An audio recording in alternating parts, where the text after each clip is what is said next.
Hello and welcome back. First Principles episodes are recorded at professional studios, and most of the recent ones have been from Bengaluru. But last week I flew to Mumbai for a day to record this episode.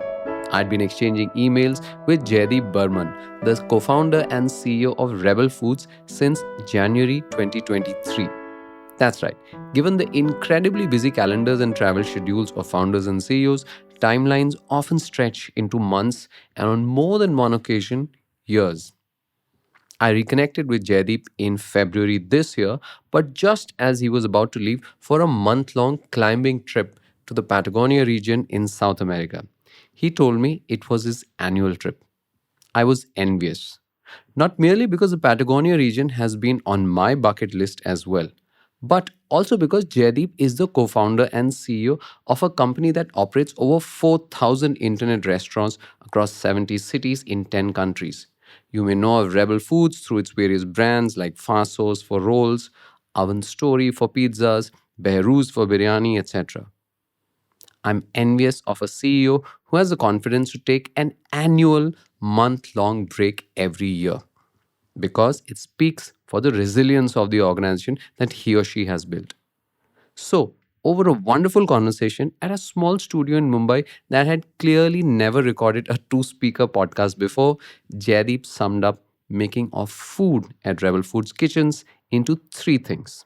Because cooking fundamentally, we also realized over time, it's a set of processes, right? Like if you go to a five-star hotel, there is a Chinese restaurant, there is an Indian restaurant, it's all coming from the same kitchen because the processes are stirring, tossing, heating, you know, uh, like, and this is sacrilege saying this, but we later on realized that cooking is basically collection of three things: bill of materials, dispensing, and a combination of heat and movement. And you can basically cook Sorry, it let me understand that. Bill of material means what all Ingredients. are the things that go into what you're making and what do they cost? correct What's dispensing? when you put at what quantity. Ah, okay. During the stage of cooking, During the at stage what of cooking, stage? you When put do you dhania, temper? When do you fine? Got it. And the dispensing. third one? Third is a combination of heat and movement. Ah, okay. Do So you heat from below, Hmm. stir it, toss it. like a very left brain engineering way of looking at food, but fundamentally correct in many ways as well. Yeah. It sounds like a crazy thing to say. It's bound to get you a lot of hate from people for whom cooking is a fulfilling ritual, and even Jaydeep acknowledged it. Yeah, it's a crazy thing to say. But when you're functioning at scale and look at it from the lens of efficiency and consistency across all of your kitchens, of which Rebel has many, this is the way to go. I also found it revealing how Rebel's kitchens are designed. It's something called Rebel OS. Yes, that's OS for operating system. Now, this OS is how all the different brands under the Rebel Foods umbrella operate. This is the part where building the world's largest internet restaurant company comes into the picture. And when you think about Rebel OS, think about it like Android or iOS.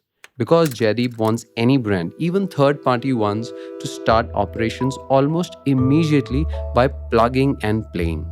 There's a lot to unpack here, and I don't want to give away all that Jaydeep had to say when you could get all of that from the man himself. So let's jump in, shall we? Welcome to First Principles. I'm your host, Rohin Dharmakumar, and this is part one of my conversation with Jaydeep Barman. Sorry about my off-key voice, still recovering from a mild flu I caught earlier this week.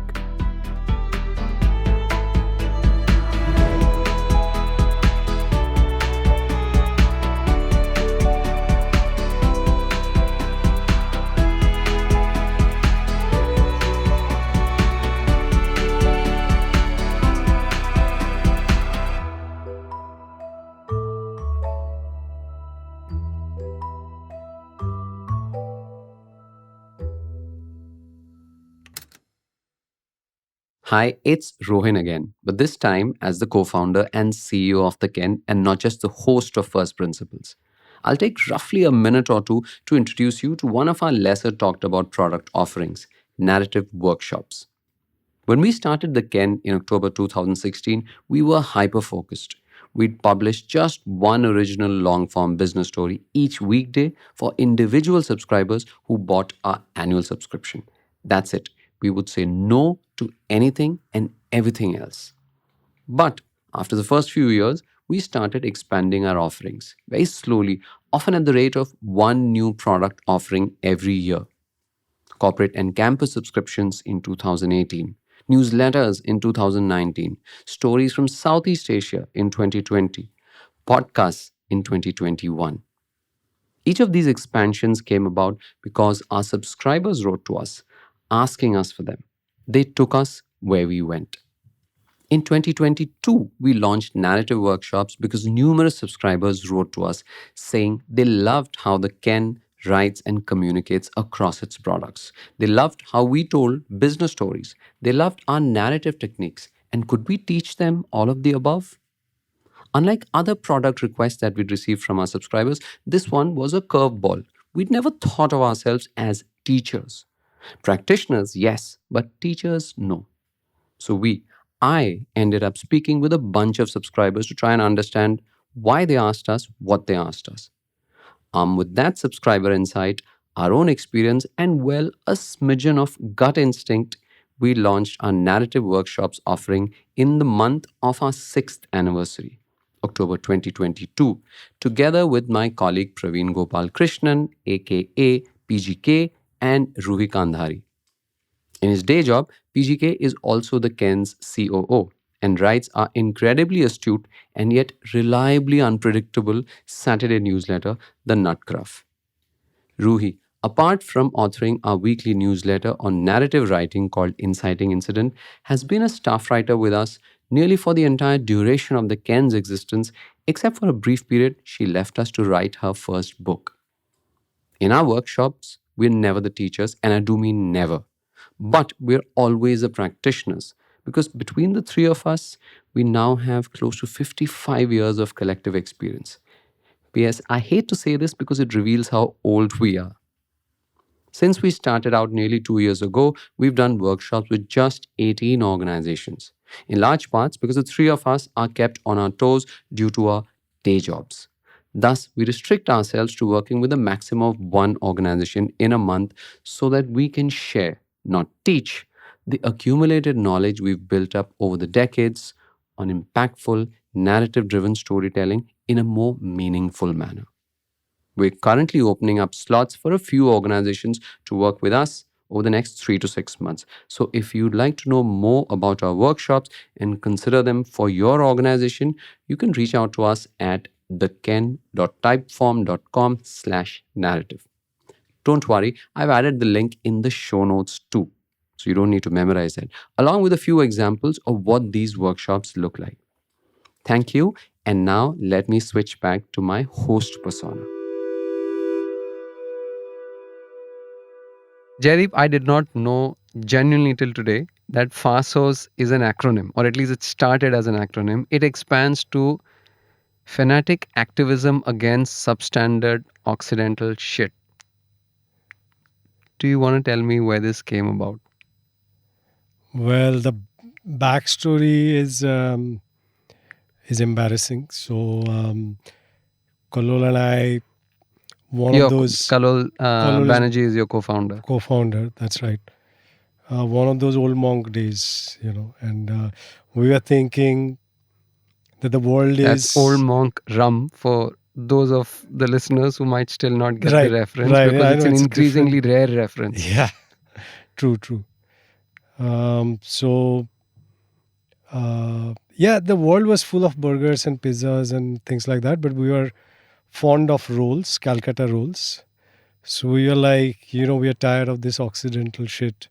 So, how do we bring some, more, some spicier, some more interesting thing to people's plate?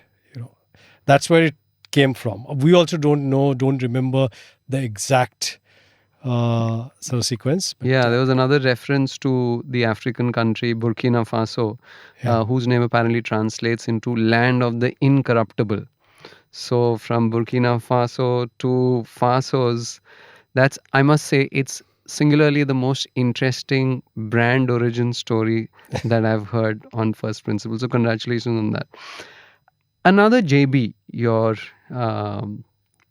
JB as well, Jaydeep Barman, another JB, Jeff Bezos, made a counter question to a question he's commonly asked. What will change over the next 10 years? And I think Jeff Bezos' counter question was, what doesn't change over the next 10 years? If I were to ask you the same question, in the business that you're operating in, Jaydeep, what do you think will not change over the next 10 years? What would it be? Customers' love for good food, good quality food, that will always be there. I think it can be delivered faster, slower, and those things may change as we see the world, the way the world is moving. But people will always love good food. So we're Till still the time, food please can go be ahead. downloaded probably. I was about to say that. So we're still a while away from we pop a pill which gives us our nutritional needs of the day and taste becomes irrelevant. I think we're very, very far away from that because, the past tells you about the future. Last million years, people always loved food. That hasn't changed. Medicines change from, plants to now, injectables, but food hasn't changed. So, yeah. In our lifetime and then the next 100 lifetimes, I think it's going to remain. All right, even to that. You've mentioned in a lot of places over the years that you're the quintessential lazy Bengali. In the way you operate, in the way you make decisions, etc. Yet, you and Kallol started Fasos in 2004, if I'm not mistaken. By the way, congratulations. You told me just now before we met that you completed 20 years ago this week. This time. Okay. Yeah. So congratulations. So yeah, to go back to the lazy Bengali, both of you are Bengalis, both of you are lazy Bengalis. You can't find great Calcutta rolls in Pune, where That's you right. were at that time. Yep. So you did the most unlazy of things. You were like, let's start a restaurant that will offer great Calcutta rolls. How did that come about? It does not seem very lazy to me. Well, I think the definition of laziness needs some, I would say, some more thinking on this topic. But largely, we never wanted to build a chain of restaurants and all the hard work that goes with it. We were never thinking about that. We were thinking about we love these roles and these are not available in Pune. So how to make those available, and how to. So we got hold of a cook from Calcutta, got him to Pune, and made him to cook rolls for us. Sorry, my bad. That was my watch. I was trying to put it on silent, but actually I did Okay. something else. So Actually, please. let me also. So your definition of laziness is slightly more nuanced than that. All right, we'll come back to that. But you've been in the food business for, like you said, 20 years, which is a long time in India. And I mean, in our research, the one thing that stands out, it looks like you virtually tried out almost every path that existed, or every business model that existed in this. And I'll briefly capture your journey, right? The two of you start Fasos. You do that for a couple of years. Then both of you decide to go and do your second MBAs. And you come back and you become a business consultant. You join McKinsey, and I think Kallol joined Bosch, if I'm not mistaken.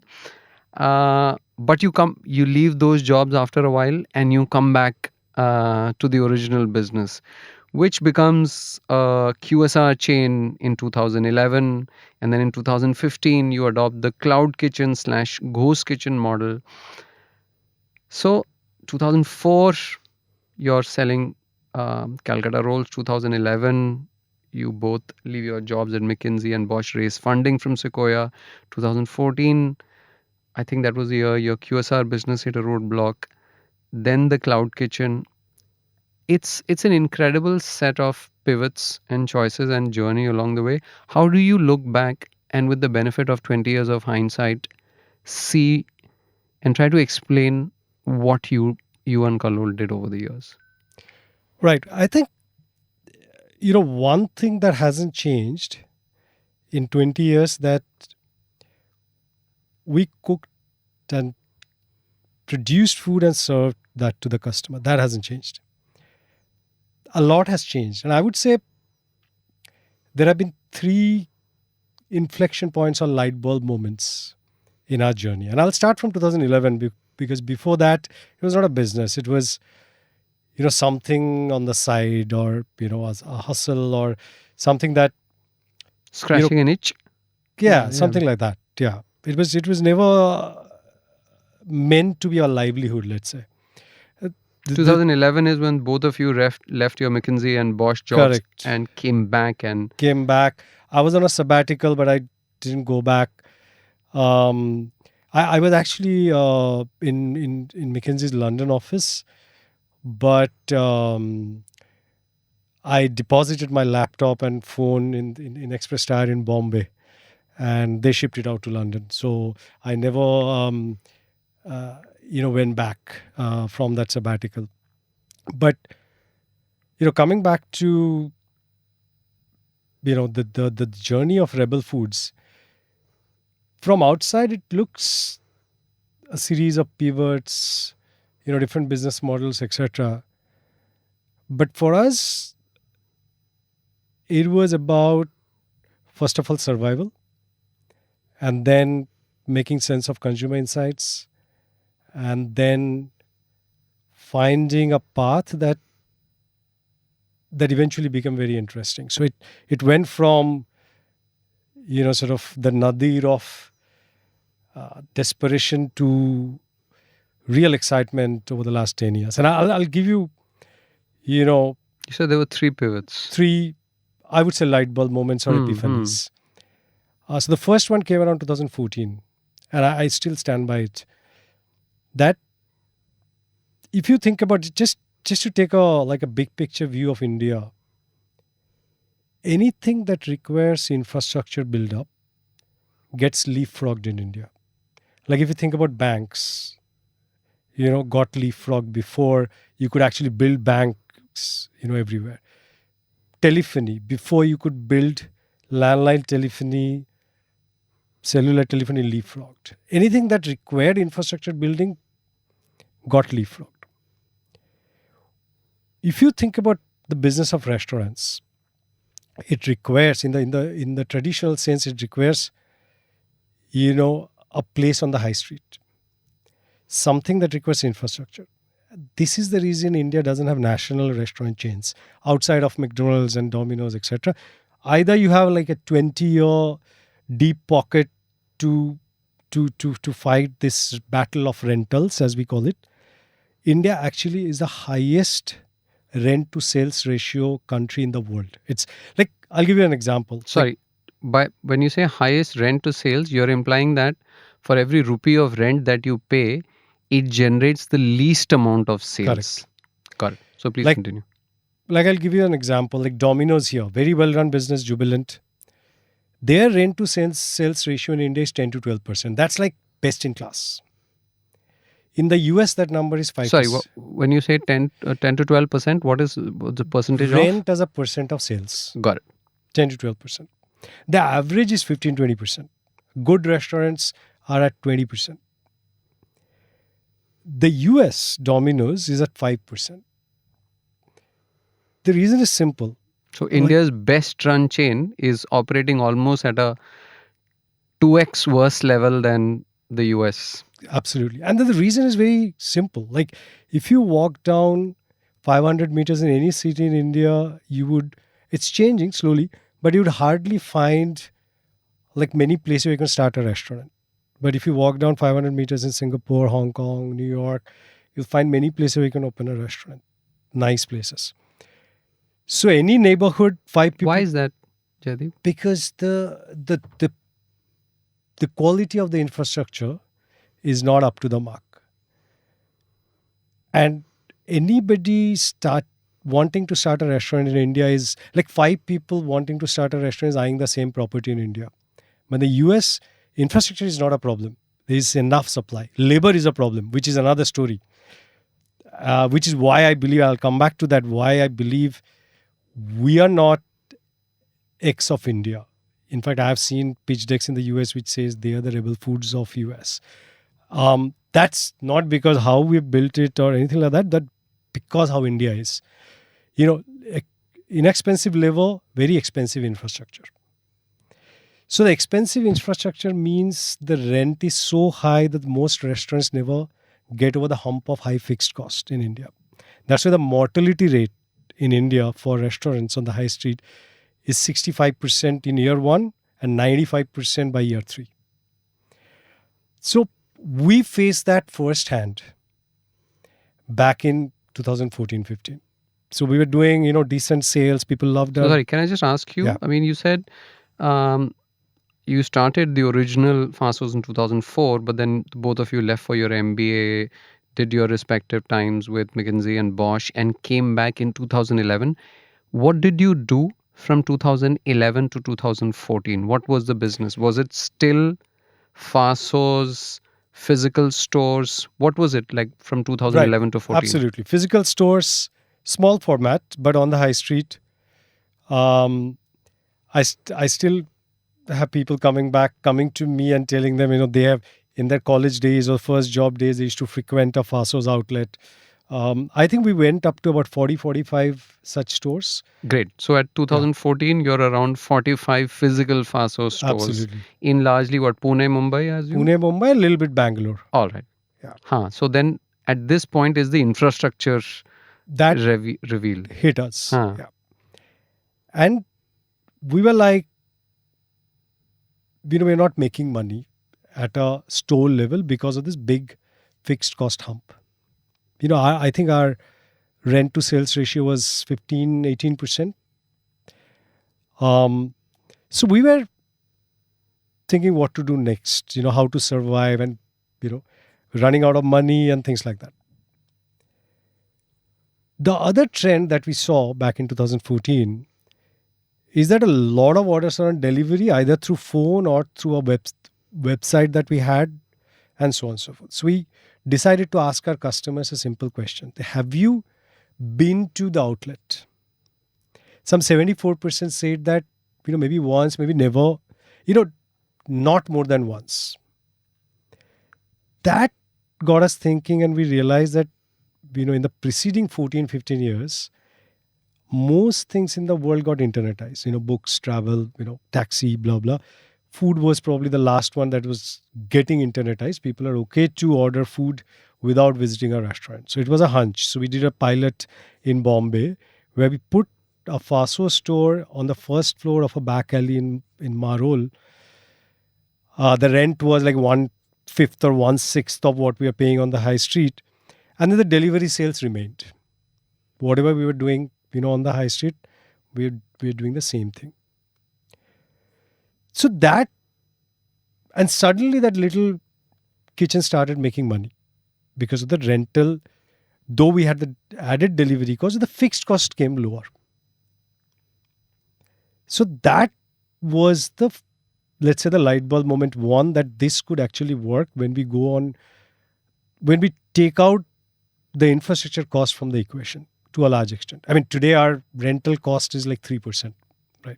But that's only part of the story. So that was from Epiphany outside one. pivot number one, but our light bulb or epiphany number one. And then, we started rolling these out, shuttering the high street stores. Between 2014 and 16, I think we went completely on kitchen model. I mean, these things are called cloud kitchen now, but back then the term was not there. And then the second light bulb moment happened for us. And this, I believe, the central thesis of our company. Couple of things we tried doing. We are saying, Fasos is like, 200 rupees average order value. So we are not loss making. We are doing okay. People are loving it, but we are not making serious money. How do we increase the average order value? Simple question. Someone in the room said, let's launch pizza, because it's, higher priced and all that. There goes the Occidental shit There original goes the argument. Occidental shit out of the window. As people say, as Mike Tyson said, when you get punched in the face, All rules go out the window. oh yeah, absolutely. So we launched pizza under Fasos, but nobody bought it. And then the second epiphany and there was another consumer insight here around this time, which is, and we had a hunch about this, that food, most other consumer goods, people are segments. Like, either you're mass or premium or, whatever, like mass premium or whatever. Like, you either fly business class or economy, either drive a Mercedes or a Maruti, not at the same time. But in food, people are not segments, largely. It's their use cases that are segments. Like the same person has a 20 rupee chai and also goes to a nice restaurant in the same week, sometimes the same day. So we realized, true McKinsey fashion, we came up with a 2x2, and that governs our company even today. So on one axis of this 2x2, you have single serve to group serve. The other axis is value to luxury. So there are 4 boxes. Like single serve value is your weekday lunch. Something in between meetings, quick, cheap, regular, nothing fancy. Group serve luxury is a weekend dinner with your friends and family. Group serve value is your office snacks. Single serve luxury, sometimes you want to have a sushi or nasi goreng or whatever. People move between these 4 boxes. Most people. At different frequency. If you're Ambani's, then mostly you're on the top right. But largely, the big part of India or any nation, like the 70-80% majority, they move between these 4 boxes. And we realized that because we do not have a facade in our kitchen, so nobody says, okay, this is Fasos or something else, we can actually cater to all 4 quadrants using the same infrastructure. Because cooking, fundamentally, we also realized over time, it's a set of processes, right? Like if you go to a 5-star hotel, there is a Chinese restaurant, there is an Indian restaurant, it's all coming from the same kitchen because the processes are stirring, tossing, heating,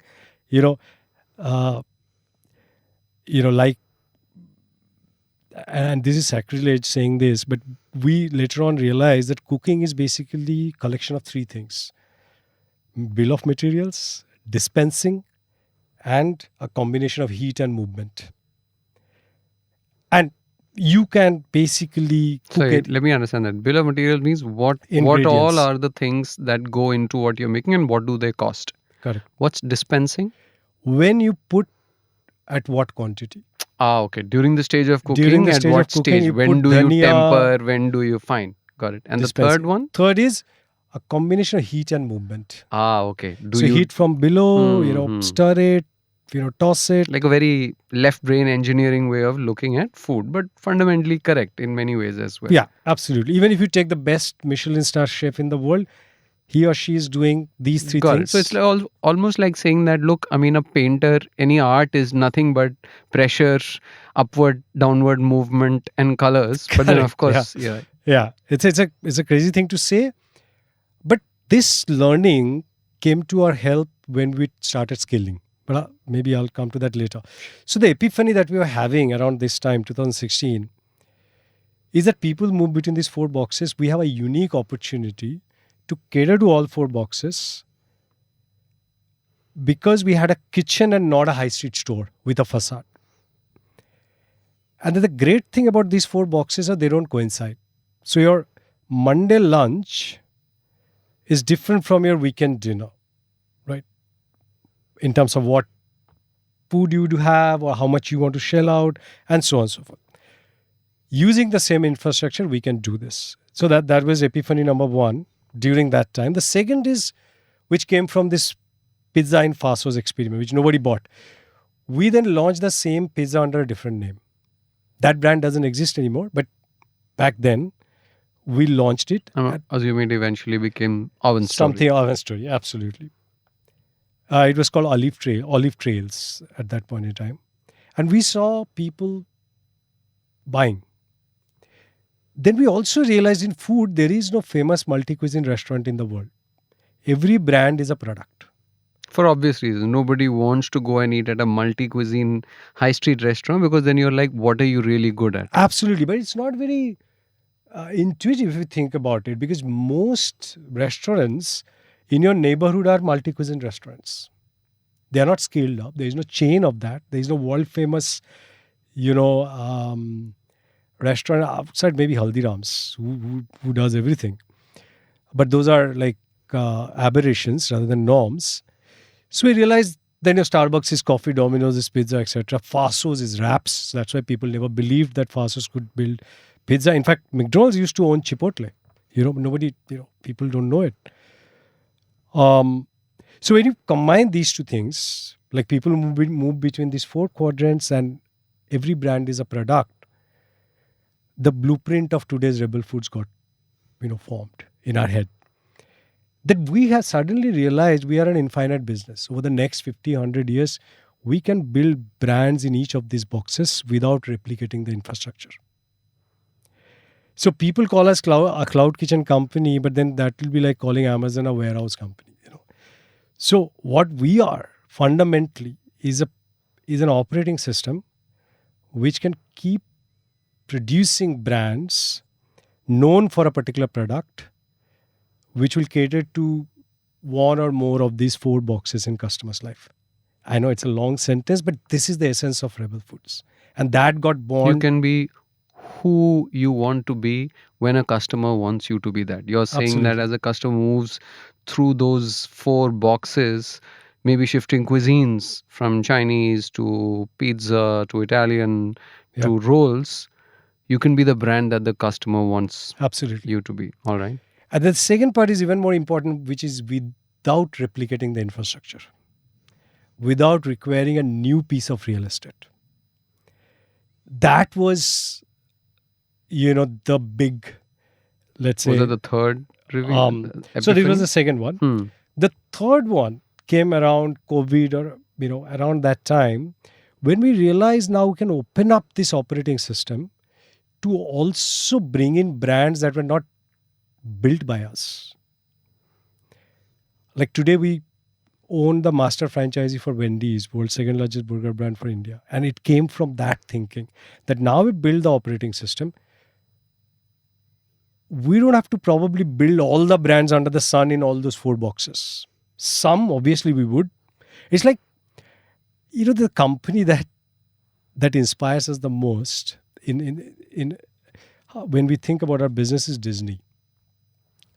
Once you have an operating system that understands entertainment, you can produce movies and, things like that, but also you can license movies and, or you can, like how they bought 20th Century Fox and things like that. So we realized this is really a tremendous canvas on top of which we can keep building brands, especially areas where the categories are large, but there are no incumbents, like biryani, like Chinese, like wraps.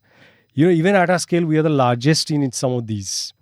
But then there are categories which are oligopolistic. There's already a Burger King and a McDonald's. Do we build a burger brand from scratch?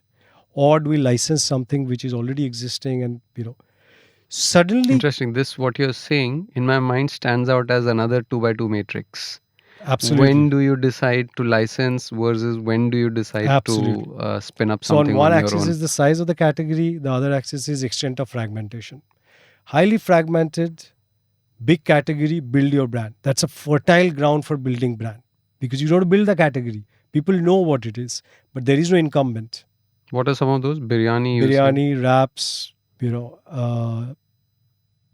Chinese. Though we don't have a scaled up Chinese, but it's in the works. Where does pizzas fit into? Now, the interesting thing here is, on that 2x2, the left-hand side is like large category, but oligopolistic. Like few big players. That is the toughest to break. If it is monopolistic, then it is slightly less tough to break than oligopolies. Is there any space which is monopolistic in food? Pizza, when we started, we thought about it. In fact, I can't name the brand. We were thinking of a licensing agreement with that brand. But Domino's is like 70% of the market share. at least, couple So of you're years saying back. it's virtually oligopolistic because of the sheer market share that Domino's has. Virtually monopolistic. Yeah. So we took a bet that, let's try a build-up brand. Now, I mean, we made mistakes, and should we have partnered with this other brand or not? It's all like, we took a decision at that point in time. We went ahead with it, and obviously is doing reasonably well. It's probably the fourth largest pizza brand in India today, without a single offline store and all of that. But the thinking is like this, category big, fragmented. Either build your own brands, and increasingly we now get to see a lot of very nice, beautiful brands, but local regional presence. Can we pick some of them and build it out? So the So this 2x2 matrix you're saying can be applied at a city level or at a state level. city level and then scale it. Got it. Yeah. Build or scale a small brand. Either you started the brand, or you pick something up, or license or buy. Like, What are areas where you've chosen, you looked at it and said, like, it's a small market and it's like where you said, no, we are not going to enter this space at all. It just makes no sense. like South Asian. We love Vietnamese and Indonesian. But it's and, too niche. it's too too niche. small. At least today. The good thing about our business is 10 years down the line, we can decide to get there.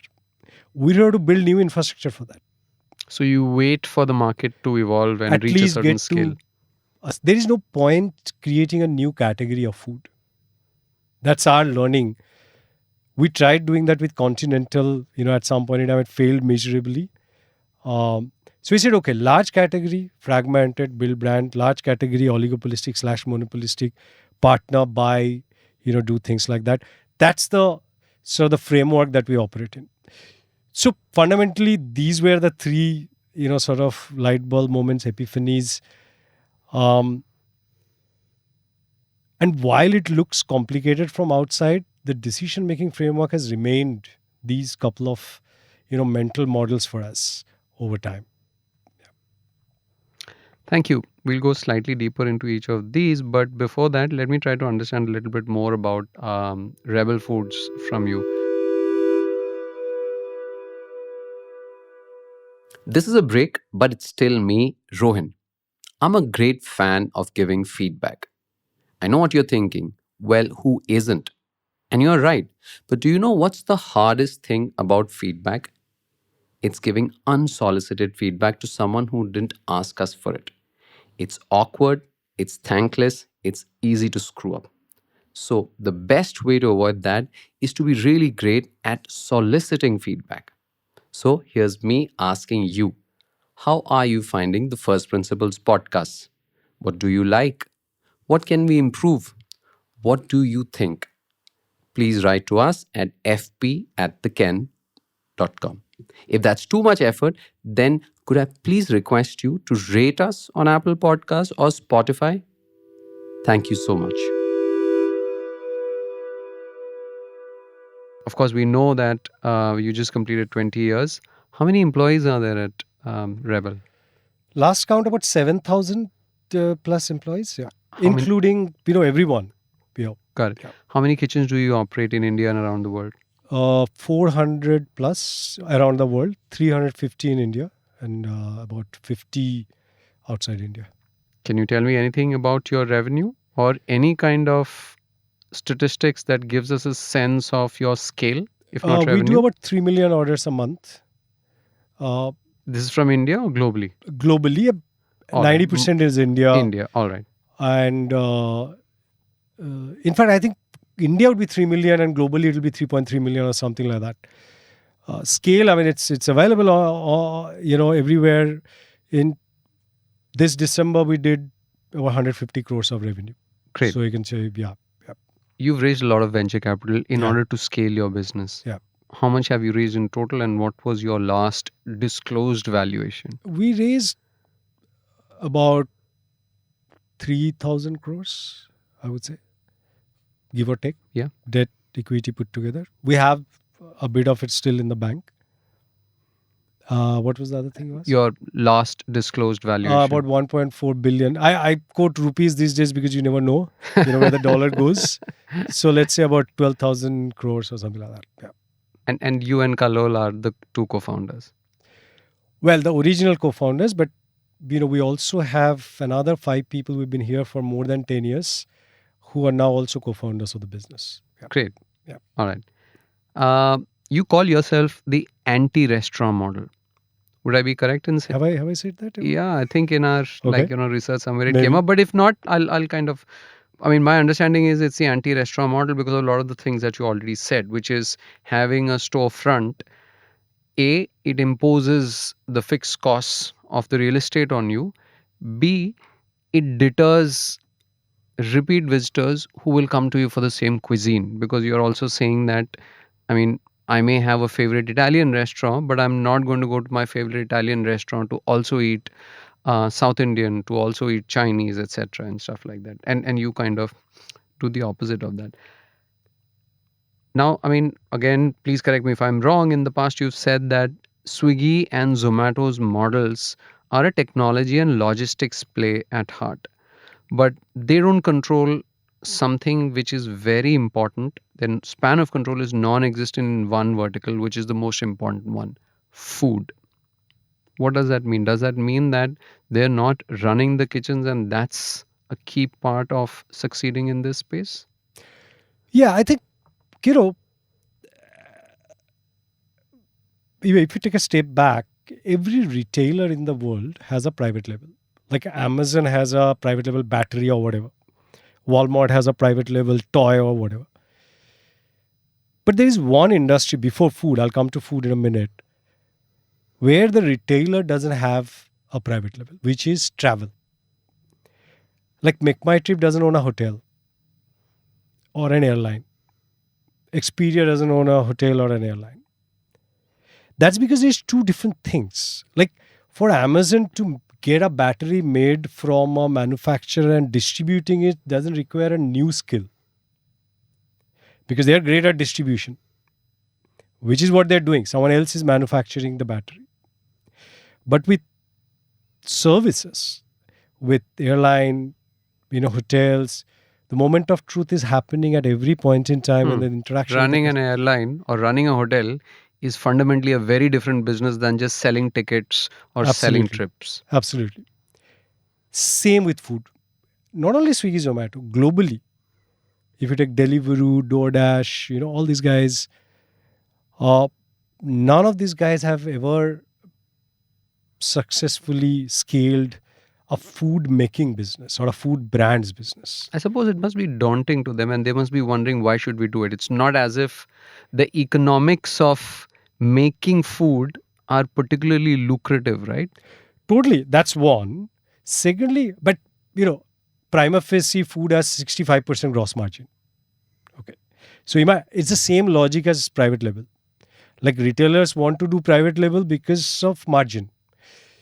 So for the uninitiated, it feels like if I'm running a distribution channel for restaurants, which is Swiggy, Zomato, DoorDash, Deliveroo,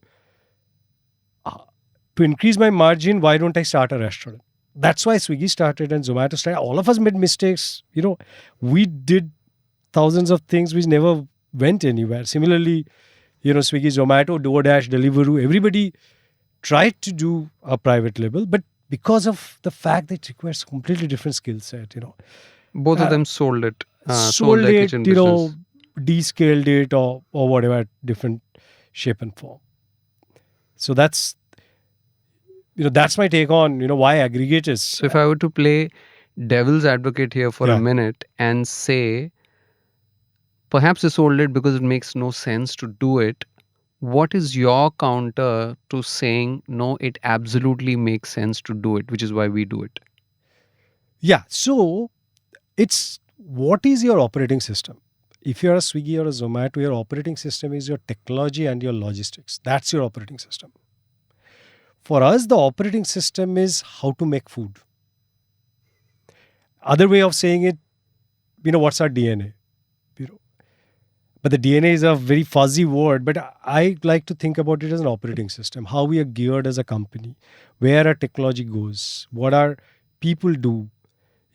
That constitute, those things constitute the operating system of a company. And we are at a stage where the marginal cost of starting and scaling a restaurant for us is very low.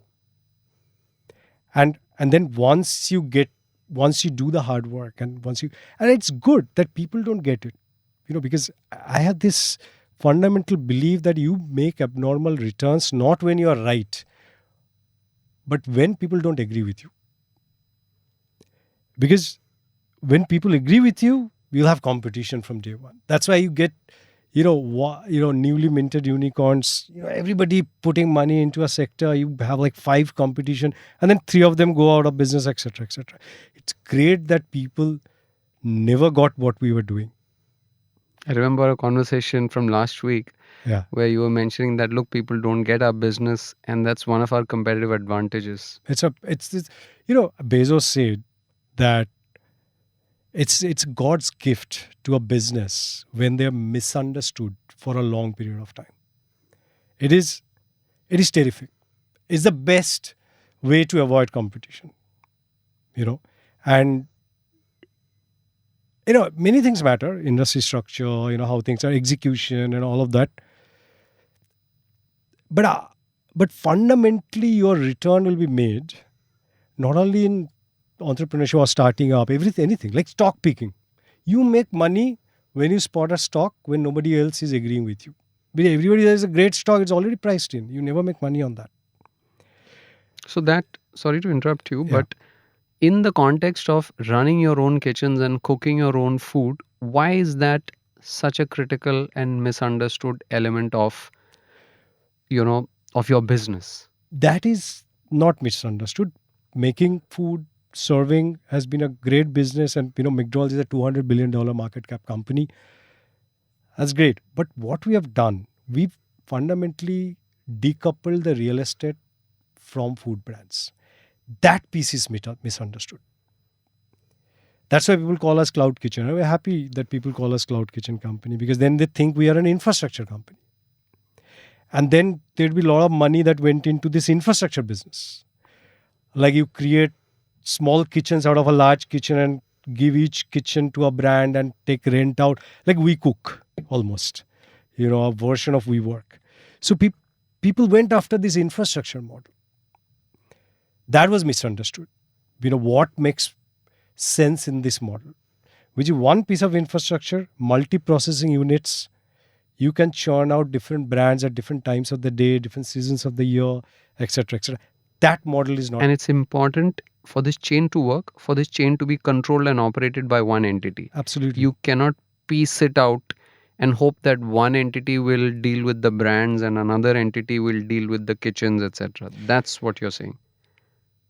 I don't know. Eventually, even that will be possible. Like we've seen this industry. It starts as a consolidated entity and then it gets disaggregated, and then one piece is taken up by, a particular. But we are not yet there. 5 years, 10 years down the line, like for example, in the UK, we've started a slightly different model, which is we've not put kitchens. Because what I said in the beginning, that in developed countries, infrastructure is not a problem. Labor is. So there are already thousands of restaurants underutilized in London. I have the benefit of living in London and eating crap Indian food. So we launched Beirut about a year back in London. This is Beirut biryani, without putting a kitchen, but giving the brand and the small processing unit to existing restaurants as a virtual brand. So Beirut is now. So in a way, you kind of inverted the model when you went to London. But the fundamentally is the same model. That real estate is not same as the brand. Either it's my real estate or someone else's real estate, but it is not same as the brand. That is the fundamental sort of insight here. Interesting. And Beirut is now in 40 locations in London. Is the highest rated biryani in London. So it's a very small part of our business. But I think this is misunderstood, that how do you decouple the real estate from the brand. That's our contribution to this whole, food tech, whatever we call it. Yeah. All right. You mentioned London. What are the other, you're also one of those rare Indian startups, though, you're 20 years old, so it's no longer fair to call you a startup. But let's say large food brands that have expanded outside India and have not withdrawn. So I think hugely successful is probably we have withdrawn. Not fully withdrawn. Not but fully withdrawn. Yeah. What's your international journey been like? So we had done a JV with Gojek in Indonesia that we have rolled up. Exited because Gojek, after their public listing, etc., were not their interested. Focus has changed. Focus has changed. Not interested in running this. We came out because Indonesia is too far and we don't understand that market. So we got out of that market. Another 2x2. I'm sorry about this. Large market. I'm a huge fan of 2x2s. Don't worry. Large market, but supply constraint. That is India for you. Saudi Arabia for you. Large market, supply constraint. Not much supply, not great brands. US. By supply constraint, what does that really mean in the food space? That means not many brands, not organized, like US, large market. Lots of brands. No supply constraint, right? Most of the developed country, even China is large market, no supply constraint. India is large market, depending on which report you are reading, 60 to 90% unorganized. Outside of these burgers and pizza chains, you don't have national chains, etc. So our thought process has been there are two different models that will work in these two conditions. So we've been reasonably successful in Dubai. Now just entered Saudi Arabia, but we'll see how that goes. London, as I said, in a totally different way. And India. This is our market. And we rolled back Indonesia and we had a smattering of presence from Indonesia and Southeast Asia. We rolled all of that back. So you can say we are a 3 geography play today. Yeah. I'll switch tracks a bit. Yeah. And I'll talk about your entrepreneurial journey. You did not come from a family of entrepreneurs. Your father was a professor. Your mom was a maths teacher. So how did, while growing up, did you ever have a point of view on what you wanted to do? And how did, growing up in a non-business background eventually end up? Because I must say this, right? Like growing up, it's almost looks, your dad was a professor, your mom was a maths teacher, you ended up doing an engineering degree and 2 MBAs.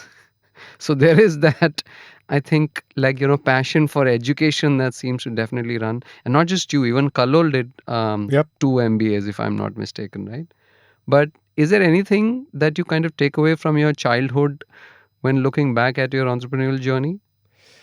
See, I never ran a newspaper route or sold ice cream, none of that. We're like Bengalis, just football, food, at home, like strict adherence to academics but I was not good at studies. Let me be totally honest.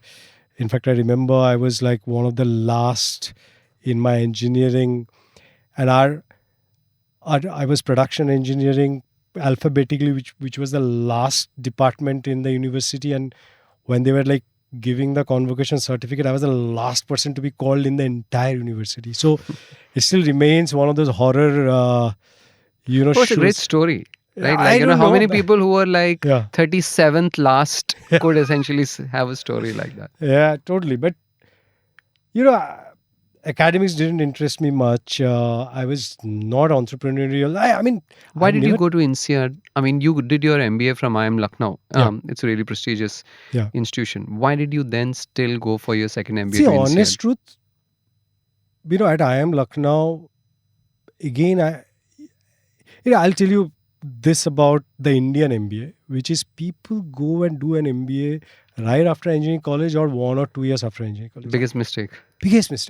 I was like, what am I doing? I didn't study. I didn't, pay attention. I got like horrible grades. I didn't sit for most of the campus interviews. I got really not aspirational job, like Right. a shitty job. So the INSEAD MBA was your first conscious MBA. You Conscious wanted MBA. it. I wanted it. I wanted to see what what the world actually looks like.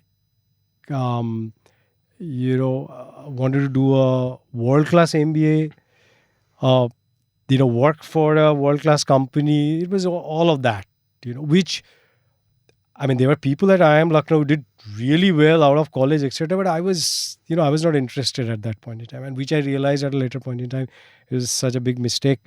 And then I, went back and did it. And any topic of doing further studies at home is always welcome.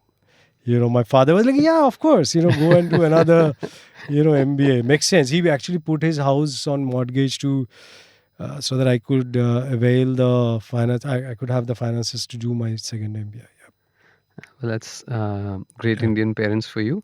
Yeah.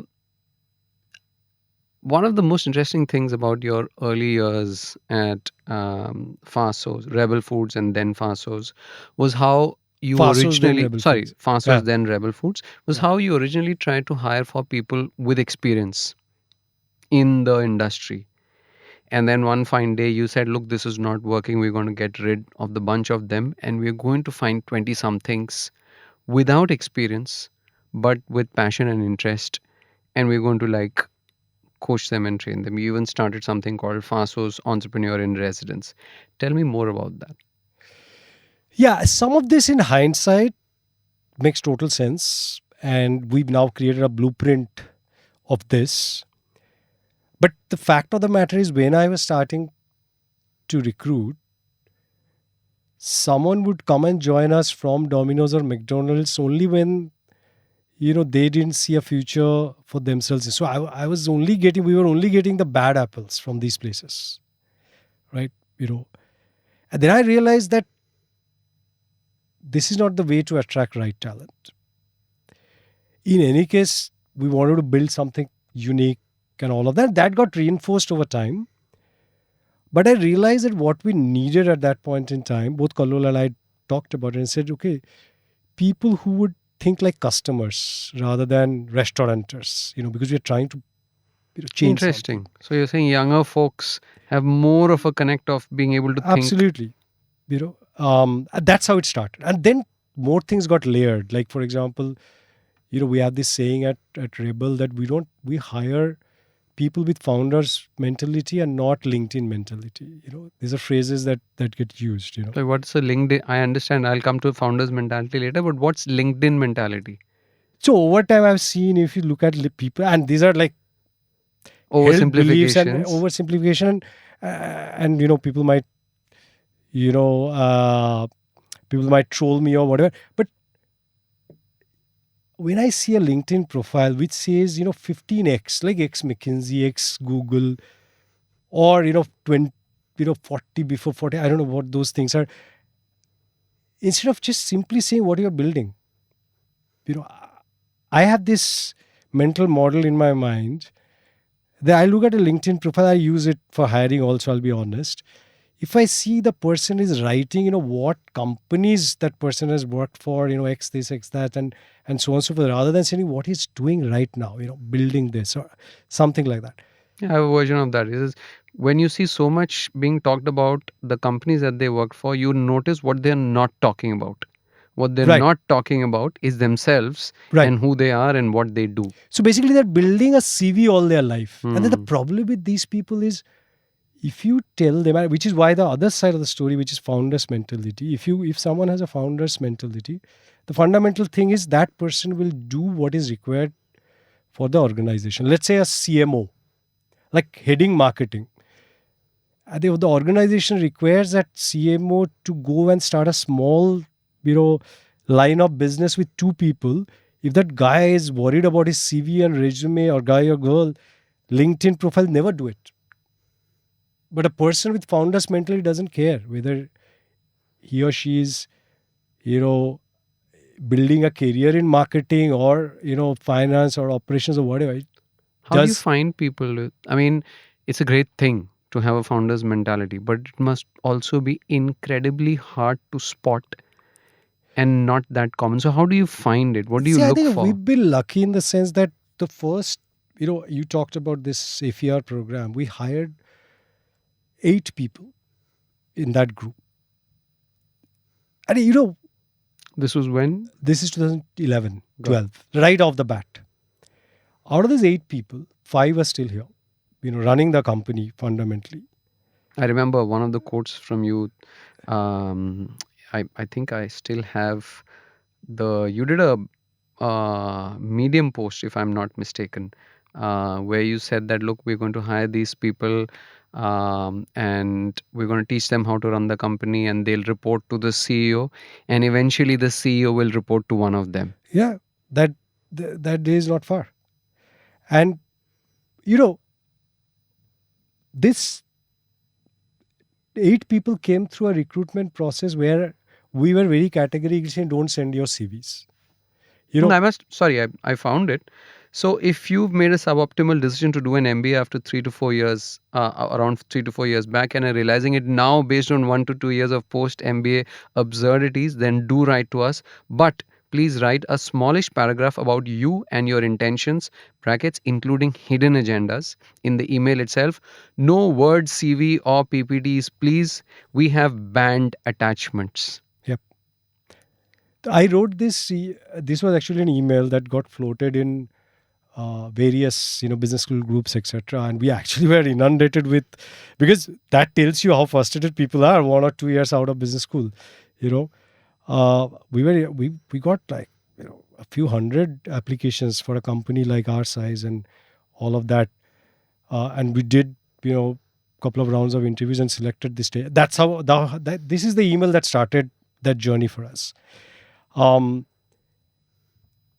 it is when someone writes about, and we are very big believers of written long form material. So we don't have, like Amazon, we don't have, PowerPoints, people have to write and things like that.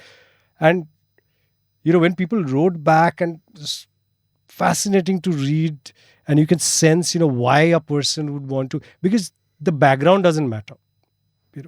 The motivation, the passion, the insights, those matter. And anyway, long story short, 8 people came on board, 5 are still here. 3 of them went and started their own companies. In my very small capacity, I'm an investor in all of them. And I'm, So you'd almost consider it like 100% success rate. 100% success rate of creating entrepreneurs. And people don't talk about this. I'm happy that you asked this question, but this is the thing I'm most proud of. That what we built at Rebel. We built and then what happens is this gets perpetuated, because these guys hire people like that, and they hire people like that, which is A players hire A players kind of absolutely, absolutely. Entrepreneurs, founder mentality, people hiring, and then we, whatever you say about culture, if you don't hire, fire, and reward people based on certain principles, the culture never gets built. The only way to build culture is hire using same principles, fire using same principles, reward using same principles. So this founder mentality, there is another one, which is freedom and responsibility. We are always looking for that characteristics in people, right? Over time, we also required experience. Like, we can't reimagine finance. So our CFO is an experienced person, but with these traits, there's founder mentality and all of that. How do you judge for founder mentality in a conversation? Say you're having an interview or a conversation with someone, a potential candidate. What are some of the questions that you ask to try and figure this out? I think one of my favorite questions is, so this other principle is freedom and responsibility. So there's a kind of character which likes freedom, which doesn't like instruction, but at the same time enjoys responsibility. There are people who does not misuse freedom. They don't misuse freedom, and they get really upset if they are not living up to or like, using that freedom properly. It's a rare character, rare combination. And my favorite question is asking a person about the failures, because that's when it comes through. When you ask people, what have been some of the successes in your life, people will rattle, 1,000 things, I did this, did that. But failure, typically people say that, my company was not in the right space, or, I didn't have the right environment. But there are people who would say it was my mistake, and like own up to that sense of responsibility associated with a free. So that's one of the questions I typically ask, and that tells a lot. So I think that to me is, and then secondly, the choices people made in their lives and why they made choices. Like what I was talking about, founders versus CV mentality. Typically, people will rattle off, okay, I was 2 years this, and then I got promoted to that, and then I got promoted to this, etc. That's like narrating your CV to you. But a person with founder mentality will talk about the problems that person has solved, how that has helped the company move to the next level, etc. So these are some of the questions I typically ask. And now it doesn't matter as much as on this, that what I ask. It's what the system is asking, what the system is rewarding for, what the system is hiring, for, and things like that. That's how I guess this got scaled. Yeah. You talked about failures. What do you think are 2 or 3 of the biggest failures that Rebel Foods has made over the years? I think probably the biggest one would be trying to do too many things. There was a period around, we got very excited around 2016 that Did we this had this. coincide with some large fundraise and this thing, or was it just the No. momentum? See, beyond 2016-17, we were always like well capitalized. We never had this, okay, we don't have money, suddenly there is money and we have become gluttons. That really never happened. We were well capitalized, and there were at least one or two people who would back us and know us. I think it was more about getting excited about the possibility of the business model, which is this operating system. Now we can do anything. Suddenly you have.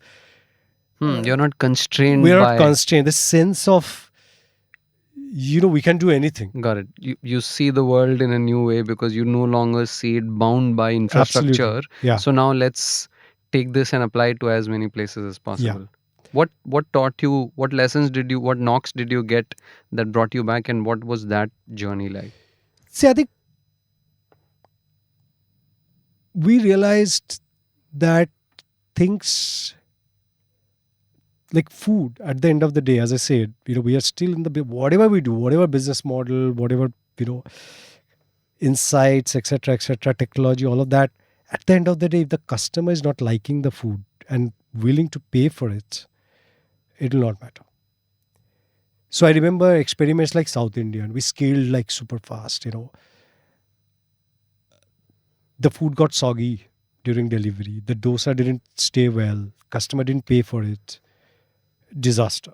But we scaled before really understanding, whether this will work or not.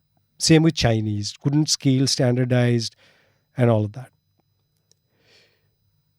So later on, we realized that two things. If the customer doesn't like and customer is willing to pay, there's no point scaling something.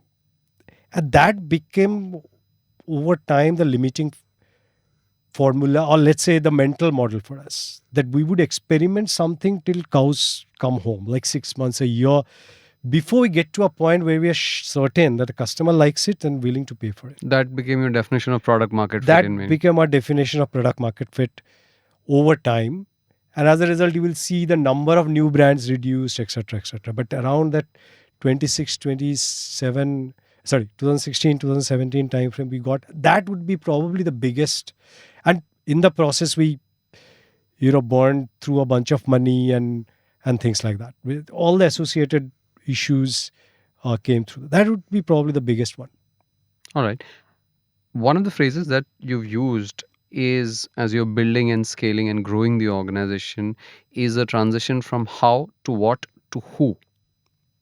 What does that mean, and how does it play out at Rebel?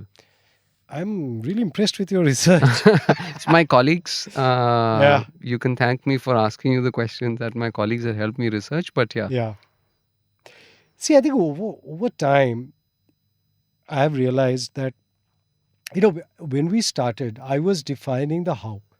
how to open a kitchen, how to do marketing and all of that. But later on, I was like overwhelmed. And then I realized a better way to operate it to define the what's, that this is what we need to achieve. And then let other people figure out the hows. That's the only way to scale. Otherwise, if I'm defining the how all the time, then, it doesn't scale. And then later on, I realized that great people actually don't even want the what's to be defined. Now over the last few years, I've realized that I have to pick the cast of characters and give them the right role. That's it. And let that person define the what and the how. So now I would say 90% of my decision making is, do I have the right person for this job? So it's come down to like defining the who's. So I think, and it is not as And linear that's as why founder mentality is so important. that's why founder mentality is so important, because this person has to define the what. Like, for example, if you start a new piece, then the first thing I'm thinking not about how to do the piece or what the result should be. I'm just thinking, who is going to do that piece? Who is going to pick that little thing and then scale it? That person will define the what's and the hows. And this is liberating in two senses. So one is, my sanity is intact. Second It's is liberating for both of you, the both. person who's getting it and then as the well. person gets to, decide, And what truly be an entrepreneur truly be rather an than truly just be an entrepreneur. labeled an Absolutely. entrepreneur, so to Absolutely. speak. Like, for example, we're just seeding the thought of franchising. I'm like letting out at something that my team won't be very happy about. But then my job has stopped the moment I've decided who is going to do this. And now that person is going to define what it will look like, what should be the ambition, and so on and so forth. So, but there are still times when I have to still decide, once in a while the what, etc. But I think on a scale, this has really become, a who question for me. It was a great transition because I think at some point in one of your interviews you said one of the most important jobs of a CEO is to remove friction from growth. And I That was think not what I said. someone that at Doug Sequoia said. said, Doug, okay, Yeah. Sequoia, this thing, right? Yeah. But I think I like your answer better, which is essentially at some point, Yeah. the job of a CEO is to just put the right people into the right roles and step back. Given the culture is permeating. Of course, I mean, this you cannot reach this situation, otherwise there'd be chaos if you try to Absolutely. do it Yeah. early on. But I like the fact that you've tried to quote unquote grow your cadre right from the very beginning. A key decision faced by many founders while hiring and scaling is build versus buy when it comes to talent. People typically think of build versus buy as do I buy my own servers or do I build my own tech team? But really, if you think about talent, the default that most people go to is I'll just buy talent which is available in the market, because building my own talent is a long term game. Yep. Right, I gotta hire people who are very young, who don't know anything. It'll take me 2 years to teach them anything, by which time most of them will leave, so why even bother? But you kind of did that fairly early on, 2011 2012, with your entrepreneur in residence. How's that program growing? Are you still continuing with that program? Because I must tell you this is a program. I mean, just yesterday I was reading this very interesting news that GE, which is of course no longer the company it was, has sold off its very famous leadership training facility where they used to take fresh G talent. I mean, you're from IIM Lucknow, you will know that every year GE used to hire into their GECAS and GE financial management programs, and those would be the most prestigious, I think, leadership programs that people aspire to be. Over the years, last maybe 10 to 15 years or so, I think we've seen a reduction in those leadership programs where fresh graduates are taken and it's assumed that they will be with the company for 10 years, 15 years, 20 years. I mean, Procter and Gamble, Unilever, these companies should do it. But I'm seeing you do it, right? So where is this program today and what is your approach to homegrown leadership today versus 2011, 2012? See, I think what I said, the 2012 story was out of compulsion. Frustration, Frustration, compulsion. compulsion. It was not like thought through, very strategic, etc. Right? But sometimes you stumble into great Stumble into out of frustration. be out of frustration, absolutely, or survival instinct, whatever you call it. But over time, the next 4 or 5 years, I really, like, in spite of all the struggles, the trials and tribulations, the process of building a company was enjoyable by and large because of this mix, right? So there was a little bit of selfish thing, like, every quarter will go on an offsite, 2-day offsite, and the discussion would be, unhindered, no baggage, no industry, no one saying that this industry may not, This it does- cannot work. this or cannot like- work. That lingo was not there. So it was really, and sometimes we overdid it, but And sometimes you make mistakes make because you gotta mistakes make mistakes. and come back, etc. So the process was very refreshing. And then we codified it through a few things. So the one is movement of people. Like, for example, our current HR, CHRO, whatever, Chief of People and Culture, Ankur, he never did HR, right? So he was doing something else, he ran our supply chain for some time, etc., etc. Now he ended up, for the last 2 years, he's running our people and culture. The India CEO, again, people moved about and do all of these things. So that's one. So there is no CV mentality, there is only founder mentality. Nobody's building their CV that I'm an HR professional or I'm a marketing professional, etc. So that's one.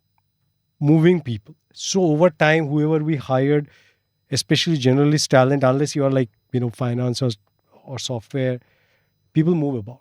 So I see that this moving about as sort of like the constant flux by which people, like you said earlier, that your job is to put the right person into the right role. Yeah. This is essentially the ebb, the flow where people are kind of moving around and ultimately they end up in a role where they really start to flower. Even then, Hmm. tomorrow if you start a new business, maybe this person puts up a hand, I've been doing this for 3-4 years, I want to do something new. So that moving about has been, I would say, one of the enablers of this culture, that people, first of all, don't get bored. They're not building a CV. So in any case, they're not worried about, okay, I'm handling this much budget. Next year, I'll be handling, 2x budget. There's not those hidden agendas, at least at a leadership level. And then the second is, we codified about 7-8 years back a very strong hiring and rewarding process. So again, a 2x2, on one axis you have your numbers performance. The other axis is what we call a value adherence performance. And we are not doing lip service to this 2x2. We are actually rewarding, or like people at Rebel are superstars, which are high on both stars. High on individual performance, high on value adherence. Value adherence. Superstars, stars, and then good people. We're high on value adherence, but performance not great. Or brilliant jerks. Great on performance, but not high on value adherence. And then you have a couple of others, which is not neither. And we've been very rigorous on this. People's ESOP, salaries, compensation, getting out of the door, all mattered on this. And when you do it over a fairly long period of time, people know. And there is, not that we never made hiring mistakes. We made tons of hiring mistakes, but the system will eject these guys out or girls out within a couple of months. So we made costly mistakes, hired big shots, got into the system, but got ejected. Because it's, the system is so that it will eject people who are not. So it's almost, the adhering. analogy that I'm seeing in my mind is that of a body and Absolutely. an external organism invading the body, and the body very quickly is able to either accept it or reject it. Yeah. So my idea is, if you keep hire, fire, reward people based on this philosophy forever, that is the only way to sustain the culture, the system. And then over time, only a certain kind of people will apply, because people will know that, okay, this is not like there's no right or wrong, my kind of organization, company. So the only flip side of this, sometimes you become homogeneous in thinking, and you that's something I worry about at times, that how do I bring more diversity of thinking, not values but thinking, there's two different things. But those are things that we need to keep working on. I think everything is like WIP. Office or work from home? What's your preference? See, It's a leading question because you told me that you commute from Pune to Mumbai and you spend 4 days working and then 3 days back there. Yeah. Has it always been like that? No, post COVID it became, because we knew before COVID we didn't know how to work remotely. To be honest, we didn't have the tools and then the Interesting. So you were fundamentally a remote restaurant company before COVID, and post COVID you also became a remote organization. So I think we were hybrid. I mean, we're not fully remote, but it's okay. We've gotten new offices in Bangalore and Gurgaon, which we didn't have before. So people can choose to work from those offices. There is a certain number of days you have to come to the office because we still believe in whiteboarding and certain discussions, etc. But there is no attendance, for example. Nobody's saying, okay, you have to punch in, punch out, and those things are not there. Jaydeep, when we've been trying to do this conversation for a while now, I think well over a year is when we started interacting. But most recently, when we connected last month, you were just about to leave for a month-long hiking trip to South America. Do you want to tell us since when you've been hiking and where was your most recent trip to? Yeah. So I think this is the thing that I've been doing for the longest time. It started in engineering college where we used to run a mountaineering club. Every year we would go away in the Himalayas to, that time, climb a mountain. And then obviously associated trekking, hiking, long 15-day hiatus from everything and all of that. It continued till about 2008. And then, then Rebel happened and, sort of 5-6 years in between, I don't know where it went. But I started again around 2018. And so there was this, 8-9 years, 10 years of hiatus. But then for the last 6 years, apart from maybe one COVID year, I've gone on a trekking/climbing trip every year for the last 5-6 years. And the latest one was in Patagonia, in Argentina and Chile.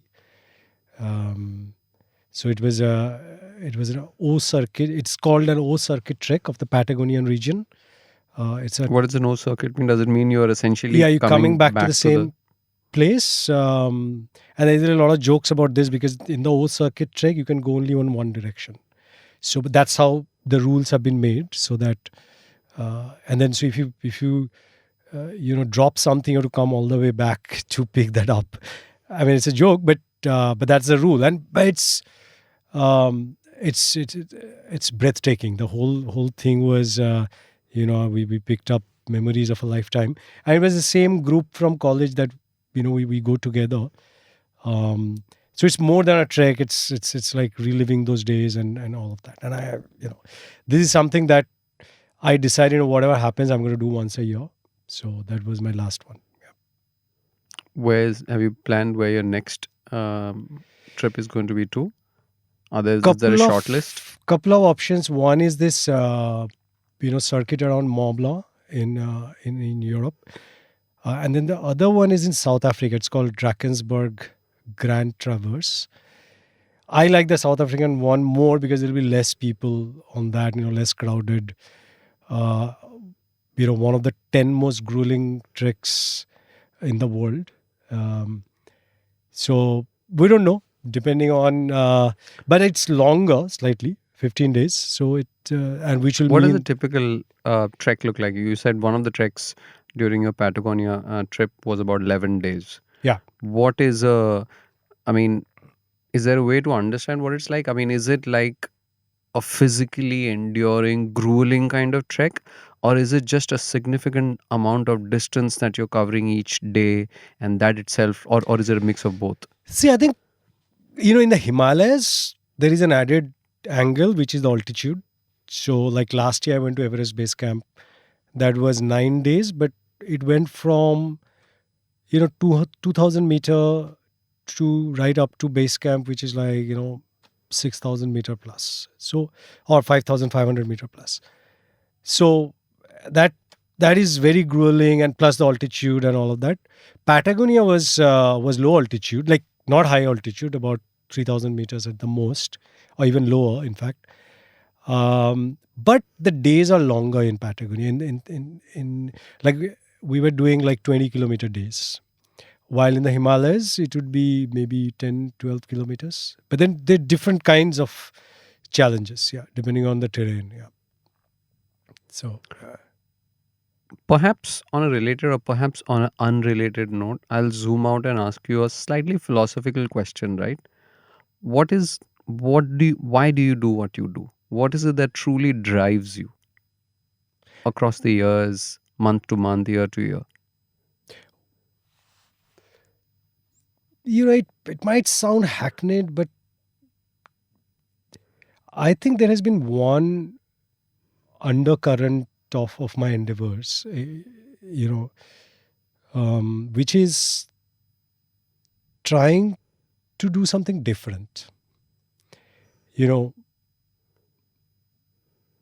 Not doing things that everybody does. I mean, it gets manifested, and a lot of people told me, and my parents, sometimes my family, sort of always point this out, that if we have to go to, like, we went to Argentina this trip, and then the last 10 days my wife and my daughter joined, but then we didn't do the things that people do in Argentina, like go to these falls. We didn't go there. We went to Salta, which is northwest of Argentina, where we were the only tourists. And then sometimes it affects my family. I say, okay, we've come so far, but we've not seen any touristy place. And sometimes I give in to their demands also. But this has been I would say, not only in like even in college, I would not be studying all the subjects. I would be studying only one or two. And again, I would pick treks which are less frequented, and and I think there were points in time in our journey at Rebel Foods where we could have taken a more mainstream path. But I don't know, the company has become like that a little bit, wanting to do things different. And I think that is probably the undercurrent. I don't know whether it answers your question in terms of what drives me, but, mainstream doesn't excite me fundamentally. And I'm not saying this with any arrogance or pride or anything, but I have realized that this is what I am. Like, if I go to a vacation instead of a resort, I would like an Airbnb. Things like that. The non-obvious choices. Yeah, non-obvious choices that, compared to most people, I would say. Yeah. First Principles is a team effort. The episode you just listened to was made possible with the help of my incredibly talented and cool team. Anushka Mukherjee, who produces it, Rajiv CN, who engineers our sound, and Hari Krishna, who helps me with the research and timeline.